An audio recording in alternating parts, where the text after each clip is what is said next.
What if your child whispered, "I'm going to hide," and never came back down? Her parents thought she was playing, but their dog was staring at the ceiling, whining, scratching, howling as if he knew she was running out of time. Would you listen to a voice that doesn't speak your language? Subscribe now so you never miss a story where love doesn't need words to be heard. The house smelled like cinnamon and dust, a mixture of fresh baked cookies and the quiet age of memory. Autumn sunlight slanted through the windows of the small country home, landing in golden puddles on the wooden floors. Outside, red and orange leaves whispered across the yard, carried by a gentle breeze that spoke of change. Inside, Lily giggled softly to herself.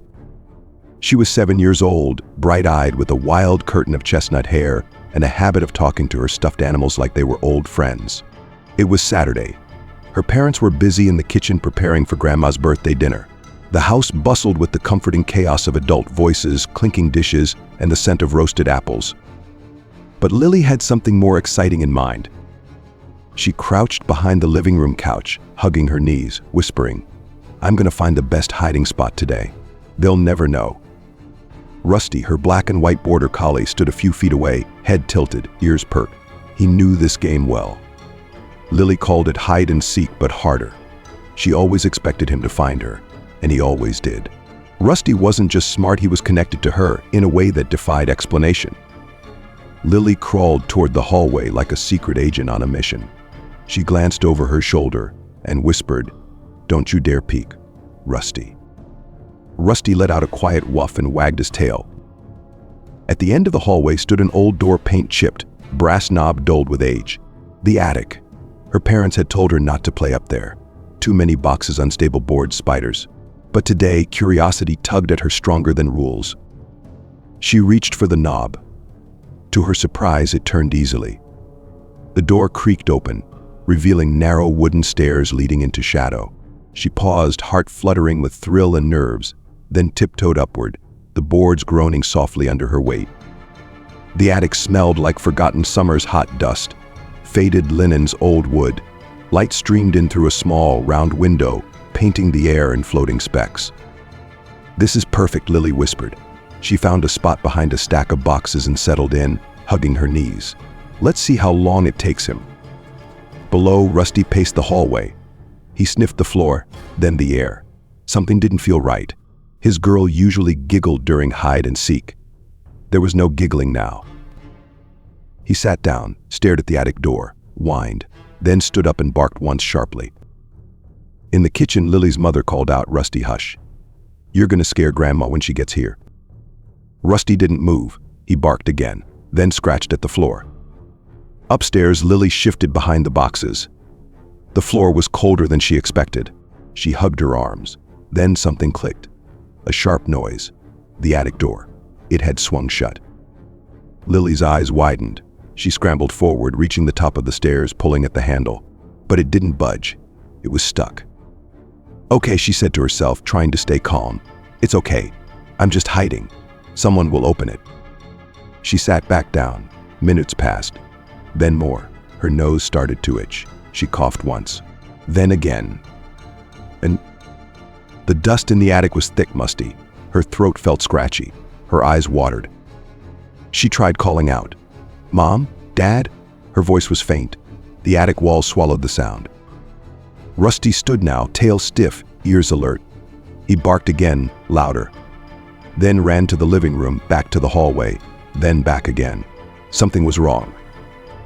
He whined and scratched at the base of the attic door. In the kitchen, Lily's father sighed. What's gotten into him? "Maybe he saw a squirrel outside," her mother replied, chopping apples. "No," said a quieter voice from the corner. "Grandpa." He was sitting at the table, watching Rusty. "That dog's not chasing squirrels. He's trying to tell us something." Rusty barked again, then lay down at the attic door, eyes focused upward, ears twitching at every sound. The attic grew darker as the afternoon sun slipped behind a curtain of clouds. Shadows stretched across the boxes, making the space feel smaller, tighter. Lily sat on the floor, knees pulled to her chest, her breath beginning to hitch. She had called out a few more times, but her voice sounded so tiny up here, like it didn't belong to her at all. Her fingers curled around the edge of the stairwell as she tugged once more on the handle. Still jammed. Okay, she whispered to herself, trying to stay brave. She had always been good at hiding. This was just like that, just longer. Then came the coughing. A short tickle at first, then deeper. Her chest began to tighten. The air smelled old, heavy with dust and insulation. She rubbed her eyes, which had started to sting. Her nose ran. Lily had forgotten about her allergies. She reached for her inhaler, then froze.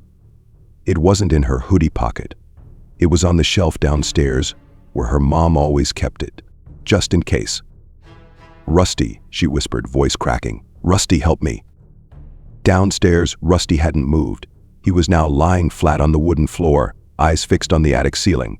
His body was tense, ears twitching at every thump or creak above.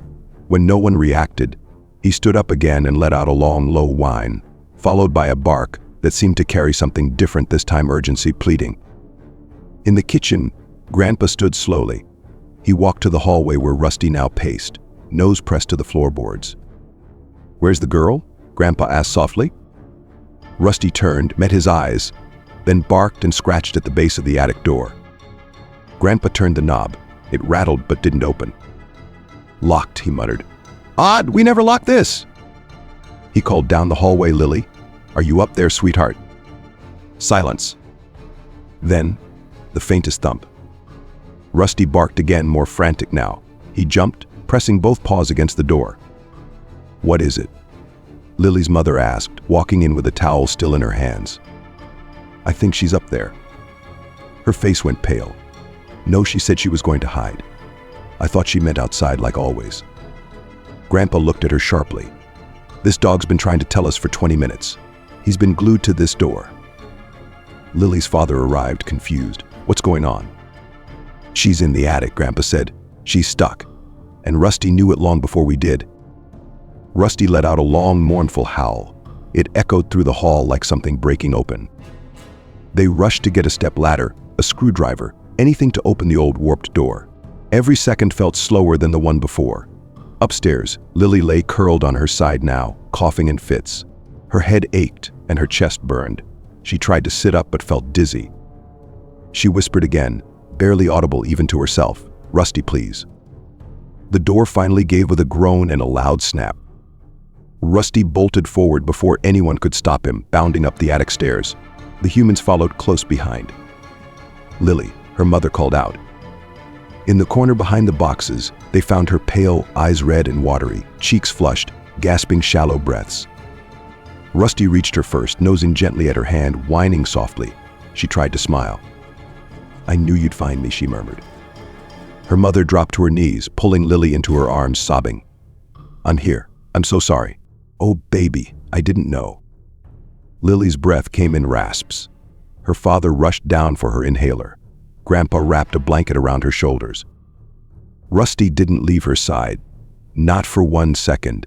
He lay pressed against her legs, watching her with wide, glassy eyes, panting lightly, as if he'd run a marathon with no finish line.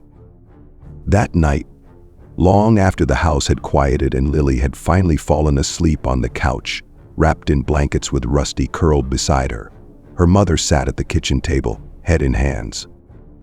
"I didn't listen," she said to Grandpa, voice trembling. "He told us. He tried so hard to tell us." Grandpa nodded. He spoke the only way he knew how, and we were too busy to hear it. She looked up, eyes rimmed with guilt. What if we'd waited another 10 minutes? He didn't answer. He didn't need to. The silence said enough. In the living room, Rusty lifted his head, glanced toward the attic door, then looked back at Lily. He rested his head on her chest, as if checking her heartbeat himself, and finally closed his eyes. The next morning came with a pale sky and a stillness that pressed gently against the windows. In the living room, Lily lay sleeping, her breathing softer now, her face no longer flushed. A cool, damp cloth rested on her forehead. Her mother had barely slept. She sat nearby in an armchair, watching her daughter as though afraid she might vanish again if she looked away for even a second. Rusty had not moved. He lay stretched along the couch, his head close to Lily's chest, eyes half-lidded but alert. Every few minutes, his ears would twitch. Grandpa entered the room carrying 2 mugs of tea. He handed one to Lily's mother, who looked at him with tired, grateful eyes. "Did she wake up?" he asked quietly. "Once," she whispered. "Ask for water." called Rusty her rescue dog. Grandpa smiled softly and looked down at the dog. They sat in silence for a moment, sipping from their mugs. The weight of the previous day still clung to the air, like the last chill of a storm that had passed but not yet been forgotten. Finally, Lily's father joined them, rubbing his eyes, voice low. "I keep thinking about what we missed." His wife nodded. He barked. He whined. He looked at us, and we brushed him off like he was being annoying. Grandpa leaned forward, elbows on his knees. "You know, there was a time people believed animals could sense storms before they came, smell cancer, predict seizures. And now, we put headphones in, tune them out. But yesterday, that dog was screaming at us in the only language he had." There was a pause. Then the father whispered, "He knew before we did. He knew before she called for help." Rusty stirred slightly, then lay still again. Later that afternoon, Jamie, the neighbor boy, came over with his mom to drop off some soup. Jamie was 9, curious and quiet. He peeked into the living room and spotted Rusty on the couch beside Lily. "Is it true?" Jamie asked softly. "He found her?" Lily's mother nodded. "He didn't just find her. He never gave up trying to make us understand." Jamie's mom crouched beside him. "You see, sweetheart, that's why we always listen, even when it doesn't sound like words." That night, as the sun set behind the trees and shadows stretched across the ceiling, Lily stirred. Her eyes opened slowly, adjusting to the dim light. Rusty lifted his head immediately. She looked at him, then at her mom. "I thought I dreamed it," she said weakly. Her mom smiled, brushing her hair back. "It happened. But you're okay now. You're safe." "I heard his voice," Lily whispered. "Not like talking, but like he was saying, 'I'm coming.'" Her mother pressed her lips together, fighting tears. "I called him," Lily continued, "but not with my mouth, just in here." She touched her chest. Rusty nudged her hand gently. The next day, Grandpa brought out a dusty old book and laid it on the kitchen table. He opened it to a page that showed a black and white photo of a collie sitting next to a boy. "Dogs like Rusty," he said, "were once trained to save lives. In snow, in war, in disaster zones. But sometimes they don't need training. They just need love." Lily sat beside him, looking at the picture. "Do you think Rusty's like that?" "I think Rusty's something better," Grandpa said. "He didn't wait for orders. He knew. That's something even people forget how to do." As the days passed, Lily got stronger. She laughed again, played with her toys, drew pictures of her, and Rusty together, always with him slightly ahead of her, leading the way. But even as the house returned to normal, something had shifted. They all noticed it in small ways. The father no longer brushed Rusty away when the dog laid his head in his lap during dinner. The mother left the attic door open during the day. A tiny bell hung from its knob, not as a warning, but a reminder. And Grandpa carved a wooden plaque that read, "He spoke louder than all of us without saying a word." It hung above the hallway now, just beneath the attic stairs. Outside, the leaves began to fall faster, the wind cooler. Halloween decorations started appearing around the neighborhood. But inside that little house, something sacred had been restored. Not just faith in a dog, but in listening. Listening to what doesn't shout, to what doesn't come in full sentences, to what can be heard only by the heart. That evening, as dinner simmered on the stove and soft music played from an old radio, the family sat together for the first time in days. Lily leaned against her mother, a blanket draped over her shoulders. Rusty lay curled beneath the table, his head resting on her feet like a weight she didn't mind carrying. The warmth of the moment was real, but it was thin, like a fragile surface stretched over something deeper that hadn't yet settled. Grandpa cleared his throat. "I've been thinking," he said, "about how close we came." Everyone looked up. If Rusty hadn't kept pushing, if he'd barked just a little softer, if we'd waited another hour." Lily's mom swallowed hard. Her voice broke. She would have suffocated. "No," her husband said quickly, almost too quickly. "We would have found her, eventually." Grandpa looked him straight in the eye. "Would we?" The silence that followed wasn't hostile, but it was heavy. Rusty stirred. "He was bleeding," Lily said quietly. "What, sweetheart?" her mom asked, leaning closer. "When I saw him after you opened the attic, he had scratched his paws, and his nose was red. He was trying so hard to open the door." Her voice trembled. He knew I was up there, and no one else did. Her dad leaned forward, elbows on the table. We didn't want to believe something could go wrong in our own house. That's the truth. We didn't listen because it felt impossible. And maybe that makes us the reason it almost became true. Her mom looked down. Her hands were trembling. I thought she was safe because I could still hear her laughter in the hallway, she said. But it was just an echo from earlier. I assumed she was fine. I assumed Rusty was just being noisy. Sometimes, Grandpa said softly, the loudest warnings don't come from sirens. They come from what we choose to ignore. Lily reached down and touched Rusty's fur. The next day, a visitor arrived at the house, Mrs. Ellen from the neighborhood, who ran the local community paper. She had heard the story and wanted to write about it. Not for clicks, she said, but because we forget too quickly, and some things are meant to stay remembered. She interviewed everyone, even Lily, who told her quietly, "He didn't save me just by finding me. He saved me by never giving up." Mrs. Ellen was quiet for a moment. "Do you think you'd still be here if he hadn't tried so hard?" Lily looked straight at her. "I think if he had barked one less time, I wouldn't be here." That quote would appear later in the article, under the headline, "The Dog Who Spoke Louder Than Fear." When the story went online, it quickly spread. Most readers were moved, some even said they cried. But others left comments that stirred debate. Why was the child unsupervised? Why wasn't the attic locked? This is why pets don't belong indoors. It didn't take long for the story to divide people. One mother wrote, "This is a story about negligence." Another replied, "No, it's a story about redemption, about what happens when someone listens just in time." Back at home, Lily was unaware of the online storm. She spent most of her time sitting in the garden with Rusty, brushing his fur, talking to him like nothing else in the world mattered. One afternoon, she brought out her drawing notebook and a set of colored pencils. She drew the attic stairs, the door, and beyond it, Rusty howling, not angry but desperate. And above that, she wrote a single line. "Sometimes heroes don't have voices, but they never stop speaking." Her mother watched from the kitchen window, tears quietly tracing her cheeks. Inside the house, Grandpa added the last carving to a piece of wood he had shaped carefully over days. It was smooth, warm to the touch, and simple in design. He mounted it to the wall just beneath the attic door. The words burned into the grain red. "Let every silence remind us to listen better." The first real smile from Lily came 3 days after the attic. It was soft, barely there at first, like a candle lit against a long night. She was sitting in the backyard with Rusty, the breeze tugging gently at her sweater, colored pencils scattered on the grass. She had drawn a picture of a heart, but not the kind from school worksheets. This one had a dog paw in the center and a key dangling from the top. Rusty lay beside her, ears relaxed, eyes blinking slowly in the sun. He hadn't left her side, not once, not even at night. He would lie on the floor next to her bed, nose resting against the blanket, as if still listening for any sign of distress. Inside, the house had quieted in a new way. Not the silence of avoidance, but of attention. Fewer distractions. Fewer dismissals. More listening. Her parents had started checking in every hour, not out of fear anymore, but presence. Real, steady presence.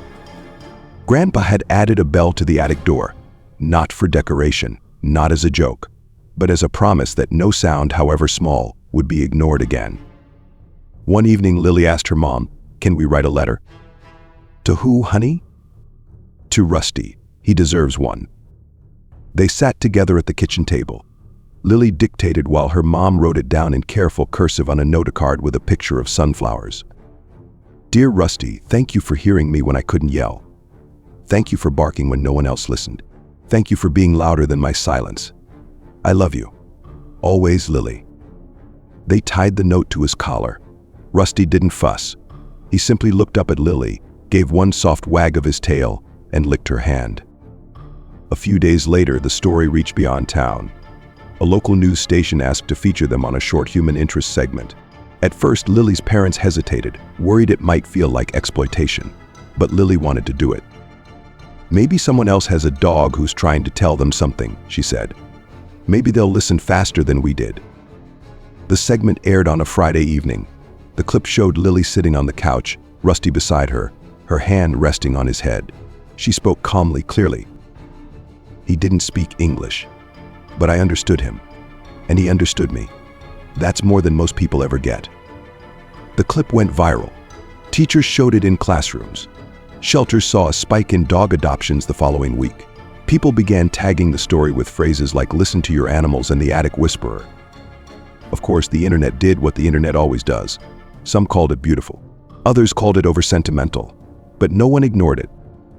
One teacher emailed Lily's school to say, "We used your story to talk about empathy today. Not just with pets, with people who can't speak up too." Lily's parents saved every message, not for the fame, but for the reminder that something terrifying had turned into something better. Weeks passed. Fall deepened. The air got crisper. Rusty slowed a little. He wasn't old, but he'd exhausted something in himself that day, some deep well of energy. But he didn't mind. He spent his days following Lily, curling beside her during reading time, dozing in sun patches across the floor. One morning, Lily asked to go up to the attic. Her parents froze. "Are you sure?" her mom asked. "I want to show Rusty it's okay now, that I'm okay now." Her father unlocked the door. The bell chimed softly.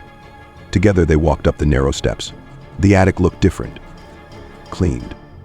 A small rug had been laid down. A window curtain now fluttered softly. Lily stepped inside, Rusty behind her. She knelt and placed a drawing in the corner, a picture of herself, sitting safely beside Rusty in the sunlight. She whispered, "No more hiding." Then she stood, turned, and they walked back down together. That night, as Lily drifted off to sleep, she murmured, "He's not just my dog. He's my voice when I forget how to use mine." Her mom sat beside her, brushing hair from her face. "That's the most beautiful thing I've ever heard you say." "I didn't make it up," Lily said, eyes closing. "He told me." Downstairs, Grandpa carved one final piece of wood, a gift for Lily's room. On it, he inscribed, "To the dog who barked louder than fear." It hung above her window, catching morning light. In time, the story faded from news feeds. The comments quieted, but in that little house, it never left. It lived in the way they listened, in the way they paused before dismissing a sound, in the way they paid attention to the small things, especially the ones that couldn't speak. And every so often, when the wind passed through the trees just right, the attic bell would chime gently, like a whispered reminder. To listen, to feel. To never wait for words when love is already speaking. Months passed, and winter arrived quietly, like a hush falling over the town. Snow blanketed the rooftops, turning the street into something out of a postcard. The attic door stayed open now, not wide, but enough to remind them it was no longer a place of fear. The bell still hung there, a soft ornament of memory, catching the cold light that filtered through the hallway window. Inside the house, warmth had taken root in more than just the walls. It lived in how the family moved around one another, how they paused before speaking, how they really looked when someone said something soft. Rusty, too, had changed, though not in ways that worried them. He had become gentler, if that was even possible. Not slower exactly, but stiller, as if knowing the sound of danger had taught him to better appreciate the sound of peace. One snowy Saturday, Lily's school invited her to bring Rusty for a special Heroes Among Us assembly. She dressed him in a red scarf and printed out her drawing of the attic scene, now carefully laminated. When they arrived at the school auditorium, a dozen other children sat with veterans, nurses, a firefighter, and one young man who'd rescued a child from a river last summer. When it was Lily's turn, she stood quietly in front of the microphone. She didn't read from a paper. "Most heroes speak," she said, her voice steady. "But mine didn't." He barked. He whined. He scratched the floor. He looked at my family with eyes that said more than words could ever say. And we almost didn't listen. She held up her drawing. "This is Rusty. He's my dog. And when I couldn't call for help, he became my voice." The room fell still. A few teachers wiped their eyes. Rusty, sitting calmly beside her, looked around the room once, then laid his head on his paws. Later, one of the firefighters came over to Lily's family and said, "I've worked rescue for 20 years. That was one of the bravest stories I've heard. And not just because of the dog, because of what you learned from him." The family didn't need awards, though one would arrive later in the mail, a certificate with Rusty's name in gold lettering. They didn't need headlines, though the story would be told again and again by neighbors, like a new kind of fairy tale. What they needed, they had already gained: the quiet knowledge that they had been changed, not just by fear, but by love that refused to be ignored. That winter, whenever Lily heard a dog bark in the distance, she paused, not in fear but in wonder. Was it just a bark, or was someone calling for something more? She began writing small stories in a notebook, each one about animals who saved someone, not always through big actions, but through little ones. She titled the collection Voices You Don't Hear the First Time. One evening, Lily asked her grandfather, "Why do you think Rusty knew?" He stirred his tea, thoughtful. Some creatures don't wait for logic. They move when the heart moves. Maybe it wasn't that he knew something was wrong. Maybe it was that he felt it. She nodded slowly. Then maybe feeling something is better than knowing sometimes. Outside, snowflakes whispered against the windows. That Christmas, Lily made gifts by hand. She drew a picture of Rusty for each member of the family, every version slightly different. Rusty curled on the rug, Rusty scratching the attic door, Rusty standing between her and the sky. To her mother, she gave one where Rusty stood tall, and beneath him were the words, "He taught me how to be loud without shouting." Her mother cried when she opened it. And on New Year's Eve, as fireworks popped quietly in the distance, Lily stood by the attic door and rang the little bell 3 times. Not for alarm, not for fear, just for memory.